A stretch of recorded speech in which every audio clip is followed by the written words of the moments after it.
Hello everyone. I am just going to do a little talk through of the newest base that we've started stocking. So this is a Stephensons crystal product as well, and this one is a body wash base.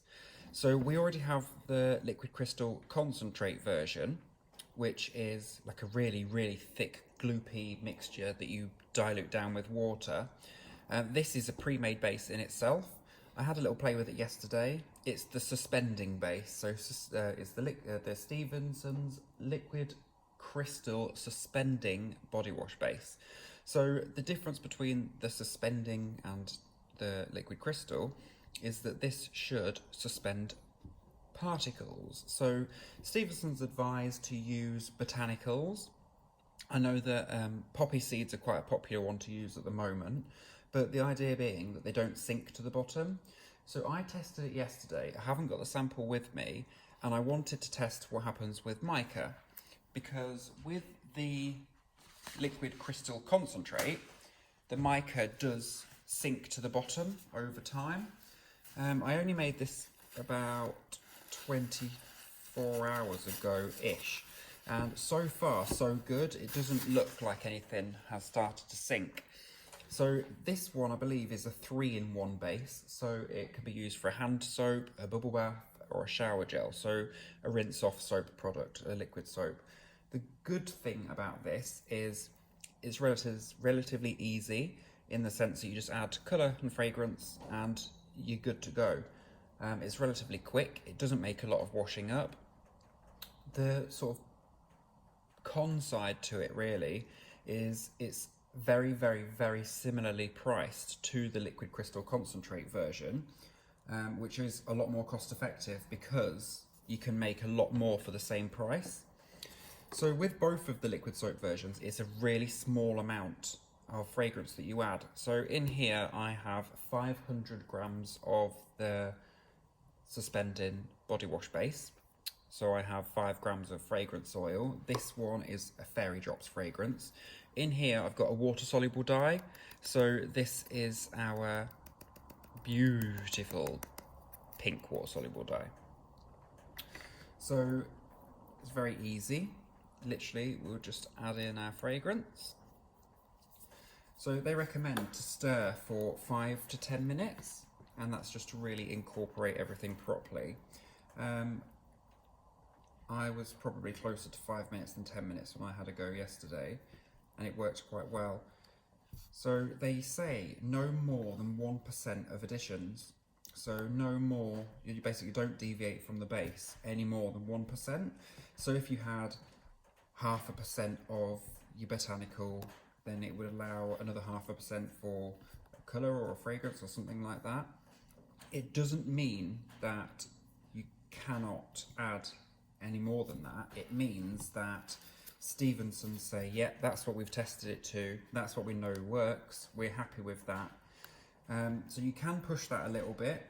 Like the other melt and pour bases, try not to go too crazy, adding a lot of extra ingredients, because it's not how they've been designed. They're not designed to carry a lot of additional ingredients, because everything that you need is in the base itself. So 1% of fragrance doesn't sound like a lot, but actually a base like this just carries the scent really well. You'll be quite surprised. So it does make it relatively cheap, in the sense that you're not going to need gallons and gallons of fragrance, and you can achieve a nice scented product with just a small amount. So you'll see my spoon has started to turn pink. That's probably down to the move, and it's become contaminated with something it isn't supposed to be there. It looks like a pink neon, possibly. So in our little pot, our water-soluble dye that we have, in here I have 0.2 grams, so the tiniest amount. I don't believe I'm going to need anywhere near that. So I'm just going to add a couple of specks.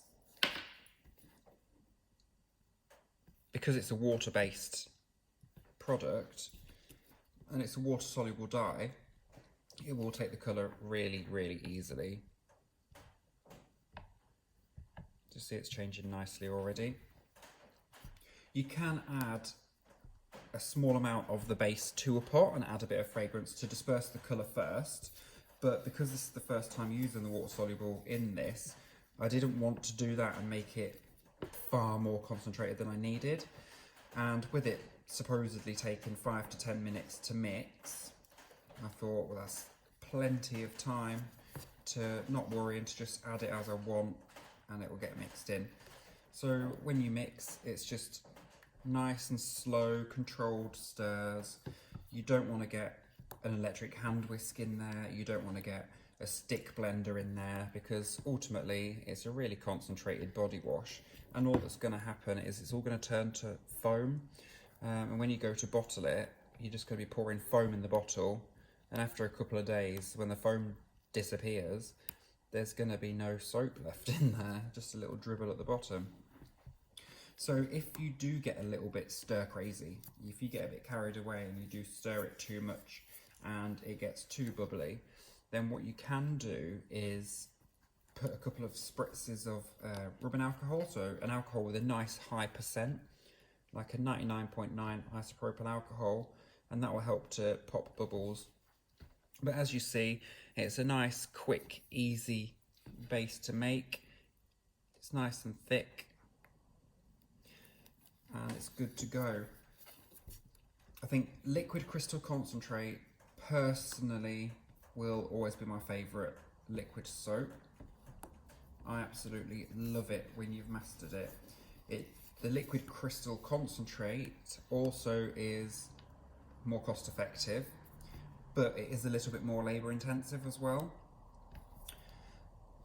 The only thing to bear in mind with this one is if you are colouring it with a mica and you are going to be selling it as a bubble bath, or using it as a bubble bath or a bath foam or a bath gel, you just want to be careful that you don't get too carried away with the mica, because there's no polysorbate 80, there's nothing that's going to help the mica to disperse in the bath. So if you do get a bit carried away and you put too much in, by the time you've finished your bath and you get out, it could potentially stick to the edges of the tub or settle to the bottom, where it will settle into any sort of small scratches or anything like that, and basically colour in the scratches, and that gives the illusion that the mica has stained the bath. Mica, especially the mica soap Rochford sell, will not stain your bath, but if it settles into cracks, because it's really small coloured particles which will settle into cracks and scratches that can be quite difficult to remove, it will give the illusion that it's actually stained. Likewise, it will also stick to any oils or any sort of grease or grime that's already on your bath. Mica will do that. This is the water soluble that we've used. It won't stain a bath. If you're using the mica for a shower gel, it will be okay. Also, the liquid crystal concentrate is advertised as also being a shampoo. As far as I can see, this Suspending body wash base isn't advertised as being a shampoo, but I did wash my hair with it last night.